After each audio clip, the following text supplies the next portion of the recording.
Okay so जैसे आप starting में गए होंगे तो आपका क्या फर्स्ट इंटरेक्शन किस तरीके से स्टार्ट हुआ? पहले यही था कि कबड्डी का पोस्टर बॉय कौन है, जैसे विराट कोहली क्रिकेट का है, हाँ। उस तरह की चीज़ें।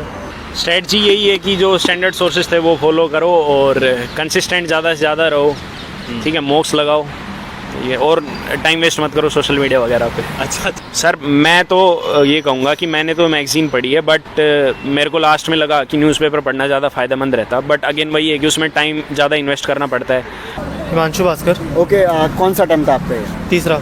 ओके और ऑप्शनल कौन सा आपका? मैथ्स। मैथ्स है। तो अभी आप इंटरव्यू देकर आ रहे हो तो कैसा रहा आपका इंटरव्यू? इंटरव्यू अच्छा था। हाँ, और ओवरऑल आपने सारे जो क्वेश्चंस पूछे गए सारे दे दिए उनके आंसर? नहीं, काफ़ी सारों में तो मुझे माफ़ी मांगनी पड़ी क्योंकि नहीं आता था। ओके तो क्या क्वेश्चंस पूछे जा रहे हैं? कबड्डी मेरे स्पोर्ट्स है, कबड्डी क्रिकेट पे पूछा, स्टोइसिज्म पे पूछा, यही सब पूछे जा रहे हैं। ओके तो जैसे स्पोर्ट्स कबड्डी पे पूछा जा रहा है, और भी क्या करंट रिलेटेड कुछ क्वेश्चंस पूछे गए हैं? हाँ, करंट रिलेटेड एक आधा क्वेश्चन पूछे गए थे। एक आध क्वेश्चंस क्या था वैसे? चाबार पोर्ट क्यों इंपॉर्टेंट है, INSTC क्या है, वो सब चीज़ें पूछे। जैसे चाबार पोस्ट तो काफ़ी टाइम से कह सकते हैं न्यूज़ में बना हुआ है, तो इससे क्या क्वेश्चंस ऐसे पुटअप किए गए हैं, क्योंकि ये तो एक कॉमन क्वेश्चंस हो गया बिल्कुल ही। वो स्ट्रेटेजिकली क्यों इंपॉर्टेंट है इंडिया के लिए, बस। और आपने जैसे इंटरव्यू जब आप अटेंड कर रहे थे, आपने बताया कि आपने बहुत सारे के इंटरव्यू के आंसर नहीं दिए, तो उनको कैसे डायरेक्टली मना किया, किस तरीके से किया आपने? बोल दिया कि मुझे नहीं आता, I am sorry sir, I have to read. Okay so आप जब इंटरव्यू देने आए थे, इसके पहले आप कितने टाइम से प्रिपेयर कर रहे थे? आपका स्टार्टिंग डेज में ये इंटरव्यू पड़ गया है। 10-12 दिन बस। 10-12 दिन। तो आपने मॉक इंटरव्यूज़ वगैरह दिए? हाँ, 4-5 दिए थे। अच्छा, तो मॉक इंटरव्यूज़ और जो आपने एक्चुअल आज रियल इंटरव्यू दिया, तो क्या मेजर चेंजेस लगे आपको? बहुत फ़र्क है, यहाँ पे अलग माहौल रहता है, वहाँ पर अलग माहौल रहता है। वहाँ पर बहुत ग्रिल करते हैं, यहाँ पे बहुत लाइट रखते हैं। ओके। बात करना चाहते हैं लोग। ओके सो जैसे आप स्टार्टिंग में गए होंगे तो आपका क्या फर्स्ट इंटरेक्शन किस तरीके से स्टार्ट हुआ? पहले यही था कि कबड्डी का पोस्टर बॉय कौन है, जैसे विराट कोहली क्रिकेट का है, हाँ। उस तरह की चीज़ें। तो आपने फिर क्या आंसर दिया? मैंने कहा राहुल चौधरी।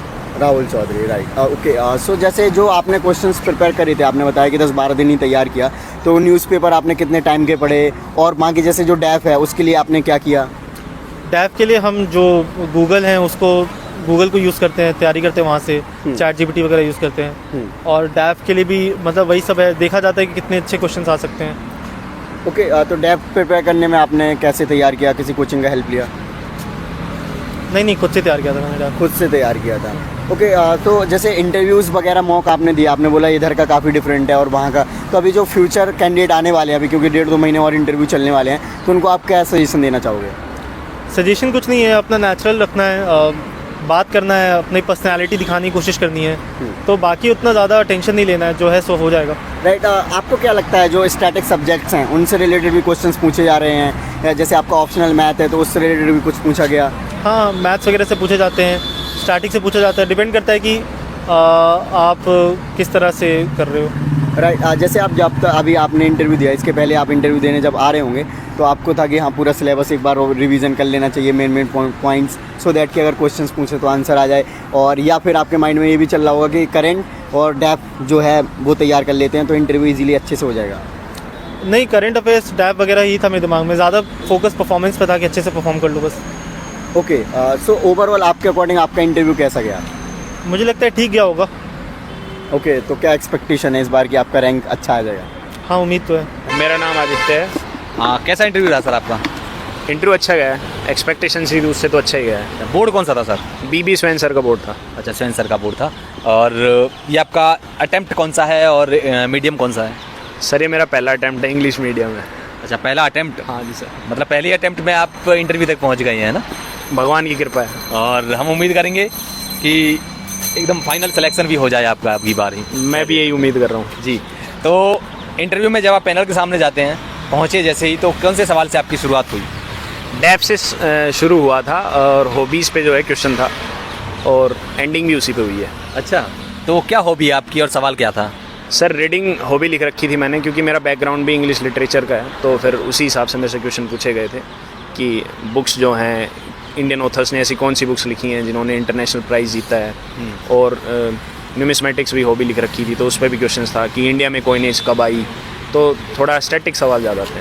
अच्छा, इसके अलावा करंट अफेयर का कोई सवाल या फिर आपका ऑप्शनल से कोई सवाल? ऑप्शनल क्या था सर आपको? और सोशियोलॉजी ऑप्शनल था सर, और करंट अफेयर से सवाल तो मैं नहीं कहूँगा, कंटेम्प्रेरी सवाल ज़्यादा थे, जैसे अच्छा। OPS NPS पे। ये करंट में तो इतना नहीं है जी। और पराली पे सवाल था, उसको करंट बोल सकते हैं आप। हाँ। इसके अलावा करंट पे और कोई सवाल तो नहीं था, और मेक इन इंडिया पे और था। अच्छा, मेक इन इंडिया। बट वो कंटेम्प्रेरी है, करंट नहीं जी बोल जी सकते बिल्कुल, उसको। वो तो लगातार चल ही रहा है। ओके, तो एंड सर मैं इसके अलावा जानना चाहूँगा आपका जो, क्योंकि आपका फर्स्ट अटेम्प्ट है, तो फर्स्ट अटेम्प्ट में प्रीलिम्स क्लियर करना, मेंस क्लियर करना बहुत बड़ी बात होती है ऑब्वियसली है UPSC में। तो किस तरह की स्ट्रेटजी थी आपकी? सर बहुत बड़ी बात तो मुझे तो नहीं पता, भगवान की कृपा है, हो गया, ठीक है जी। स्ट्रेटजी यही है कि जो स्टैंडर्ड सोर्सेज थे वो फॉलो करो और कंसिस्टेंट ज़्यादा से ज़्यादा रहो, ठीक है, मॉक्स लगाओ ये, और टाइम वेस्ट मत करो सोशल मीडिया वगैरह पे। अच्छा, ठीक है, मैं सोशल मीडिया पर सवाल भी आऊँगा, इस पर भी आऊँगा, लेकिन उससे पहले मैं जानना चाहूँगा, आप जो कह रहे हैं कंसिस्टेंट रहिए, तो आप कितने घंटे पढ़ते थे आप? मैं सर ज़्यादा नहीं, मैं 7-8 घंटे एवरेज लगा रखा मतलब था। डेली 7-8 घंटे? उससे ज़्यादा मेरे से होता भी नहीं है। अच्छा, तो प्रीलिम्स के लिए आप क्या कुछ अलग करते हैं औरों से? टेस्ट सीरीज ज़्यादा लगाई या PYQs पर फोकस किया, या क्या किया जिसकी वजह से आपने फर्स्ट अटेम्प्ट में आप यहाँ तक पहुँचे? सर मैं तो रिवीजन को कहूँगा इस मामले में कि आप ज़्यादा से ज़्यादा रिवाइज करिए, मॉक भी लगाइए, प्रैक्टिस क्वेश्चंस भी लगाइए, बट रिवीजन जो है वो ज़्यादा इंपॉर्टेंट है। शॉर्ट नोट्स अगेन एक बड़ी चीज़ है कि अगर आपके पास शॉर्ट नोट्स हैं तो जो लास्ट मोमेंट रिवीजन होता है वो शॉर्ट नोट्स से ही होता है, क्योंकि उस टाइम आप पूरी बुक नहीं पढ़ सकते। तो या तो आप शॉर्ट नोट्स खुद के बना लीजिए या PYQ बेस्ड बना लीजिए, जो आपको सही लगे। तो आप शॉर्ट नोट्स और रिवीजन की बात करें तो रिवीजन आप किस तरह से कैसे? शॉर्ट नोट्स बनाए आपने या फिर आपने किताबों से ही आप रिवीजन करते हैं? मैंने कुछ सब्जेक्ट्स के शॉर्ट नोट्स बना रखे थे, बाकी सभी के किताबों से ही, कुछ को PDF को ही हाईलाइट कर रखा था। तो क्या लगता है आपको, क्या ज़रूरी रहता है? क्या इस तरह की जो आप स्ट्रेटजी फॉलो करते हैं, किताबों को ही रंगना, हाईलाइट करके उसको फिर उसको पढ़ना, ये सही रहता है या सारे टोटल शॉर्ट नोट्स बना लेने चाहिए? अगर टाइम है तो सारे शॉर्ट नोट्स बनाओ, क्योंकि किताब अगर फिर भी आप उसको लास्ट डे उठाएंगे तो बल्कि दिखेगी और थोड़ा साइकोलॉजिकल इम्पैक्ट भी जाएगा। नोट्स जो हैं थोड़े छोटे दिखते हैं, जल्दी रिवाइज हो जाते हैं, तो अगर टाइम है तो नोट्स बनाइए। ठीक है सर, आपने कह रहे हैं कि कुछ नोट्स आपने बनाए थे, किस तरह के नोट्स बनाने चाहिए जो एकदम बढ़िया नोट्स हों और बहुत जल्दी कवर कर सकें उन सबको, और किस तरह से आप किस तरह के नोट्स बनाने चाहिए? सर वो तो अलग अलग बंदा अलग अलग जो है नोट्स बनाता है। तो शॉर्ट नोट्स तो क्या ही होते हैं कि जो मेन उसको स्टैटिक पार्ट है उसको आप लिख लीजिए, कुछ उसमें इंपॉर्टेंट पेज में आपको लग रहा है तो वो लिख लीजिए, या फिर PYQ में जो रिपीटेड है वो लिख लीजिए, तो ऐसे ही बनाते हैं। अभी आपने एक बात कही थी, सोशल मीडिया से दूर रहिए। क्या सोशल में आजकल तो यूट्यूब, टेलीग्राम और बहुत सारे सोर्सेज हैं जो पढ़ाई में और तैयारी के दौरान बहुत ज़्यादा फ़ायदेमंद होते हैं, तो आप कह रहे हैं कि दूर रहिए, क्या थोड़ा सा कॉन्ट्रडिक्शन नहीं है? देखिए मैं ये नहीं कह रहा हूँ कि दूर रहिए, मैं सिर्फ ये कह रहा हूँ कि मैं दूर रहा हूँ, क्योंकि अगर मैं इंस्टाग्राम यूज़ करता तो फिर मैं तो पूरे दिन रील ही देखता, मेरे को तो मेरा पता है जी, है ना। बाकी अगर आप किसी चीज़ से कोई फ़ायदा ले रहे हैं, जैसे यूट्यूब वगैरह से हो गया, आप कहीं से कुछ स्टडी मटेरियल पढ़ रहे हैं, तो आप बिल्कुल सोशल मीडिया को यूज़ करिए, बट उसको लिमिट करिए कि वो आपके बीच में ना आए पढ़ाई के, तो ये है बस। अच्छा, तो आप यूट्यूब वगैरह आप सबसे एकदम दूर थे? यूट्यूब तो मैं यूज़ करता था, बट व्हाट्सएप, इंस्टाग्राम ये सब नहीं। ठीक है सर, कितना बेनिफिशियल रहा, कितना फ़ायदेमंद रोल कितना रहा पढ़ाई के दौरान यूट्यूब का? यूट्यूब का काफ़ी रोल रहता है, आपसे कोई भी छोटा मोटा कॉन्सेप्ट आपको समझना है तो आप उसको जब जो है यूट्यूब पे सर्च कर सकते हैं। करंट अफेयर सर एक बहुत बड़ा बैरियर रहता है, करंट अफेयर बहुत बड़ा, क्योंकि पूरा ही आपको पढ़ना होता है, नेशनल भी और इंटरनेशनल भी। तो करंट अफेयर की तैयारी कैसे करें और उसके लिए क्या करें? क्या नोट्स बनाने चाहिए या फिर किसी मैगजीन को फॉलो कर लिया जाए या फिर न्यूज़पेपर पढ़ना चाहिए?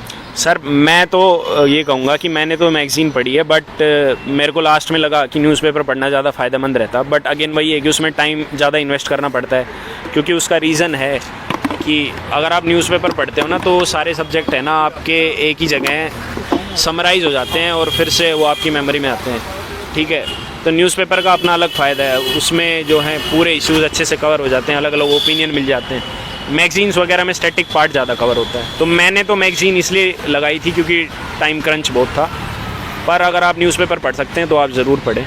NCERTs कितनी ज़रूरी होती हैं? क्या पढ़ना चाहिए या छोड़ देना चाहिए? नहीं, छोड़ना तो बिल्कुल भी नहीं चाहिए, पढ़ना ज़रूर चाहिए। कितनी ज़रूरी होती है ये अगेन रिलेटिव क्वेश्चन है, आपका बेस अच्छा है तो मे भी आपके लिए ज़रूरी ना हो, लेकिन अगर आपका बेस अच्छा नहीं है तो कुछ NCERTs हैं वो तो आप बिल्कुल भी इग्नोर नहीं कर सकते। जैसे 11th की दोनों NCERT होगी ज्योग्राफी के लिए, और हिस्ट्री की NCERT होगी, ओल्ड NCERT, तो ये सब इम्पोर्टेंट है।